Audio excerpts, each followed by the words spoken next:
Game jams. The art of making a game in a short amount of time and a tremendous amount of stress.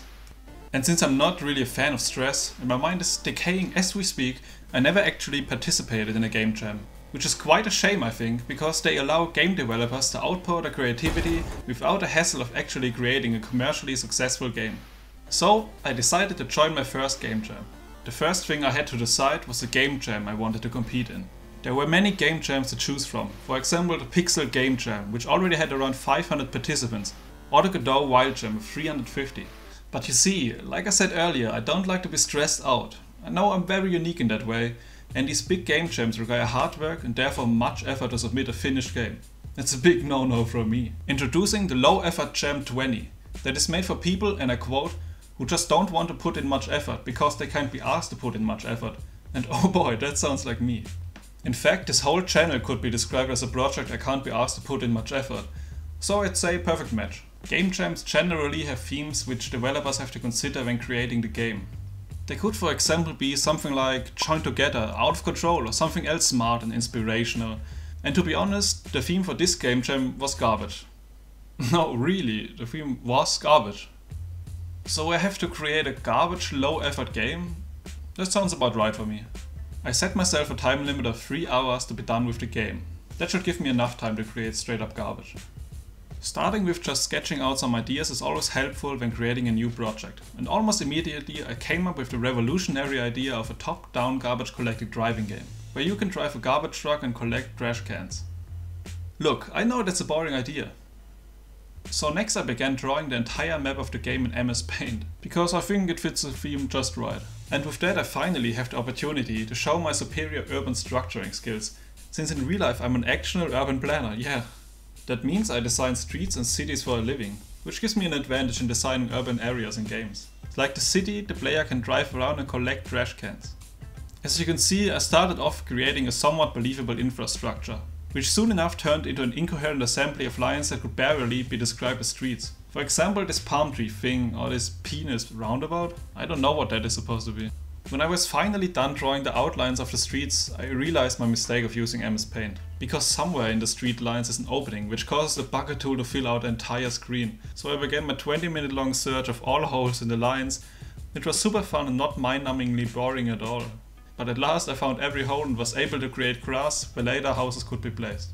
Next off, I finally began actually developing the game. For that I created a new project in Godot, and immediately began leaving Godot again to steal some code for top-down driving.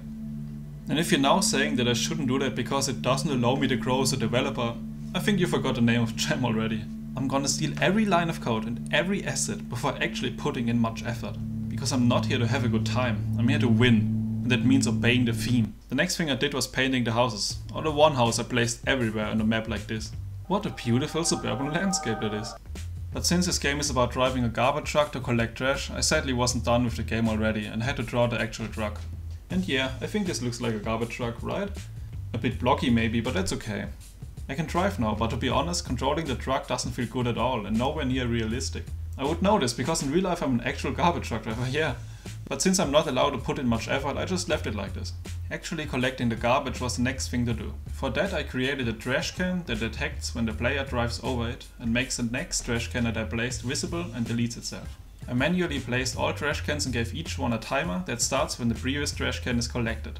When the timer runs out and the trash wasn't collected by the player, the game just starts from the beginning. Every time a trash can is collected, the player gets 20 points added to their score. And every time they hit a wall, the game subtracts 3 points from their score and takes away half a second from the current timer. This creates an extremely hard and punishing game. But how do I let the player know where the next trash can is? An arrow pointing in the direction of the next trash can was the idea I stuck with and began programming it. I spent about 40 minutes thinking about how to do it and testing stuff out, but nothing seemed to work. And then I remembered. The name of the game wasn't High Effort Game Jam, but Low Effort Game Jam. And I realized my grave mistake. I actually tried to put in effort. I was learning new things about programming and I actually was expanding my horizon. And at that point, I almost threw up.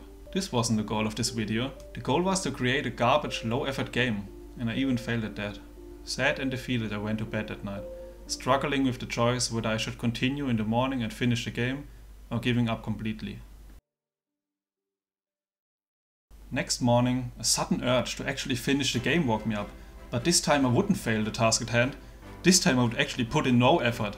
I achieved that by completely ignoring the inevitable confusion the players will face while playing this game because they don't know where to go, and just giving them the ability to zoom in and out to find the trash cans themselves. They can put in the effort because I certainly won't.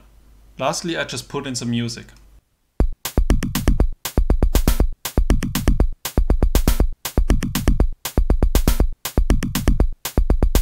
And with that the game was done. I uploaded it to itch.io, where you can actually play it right now, and I was happy it was over.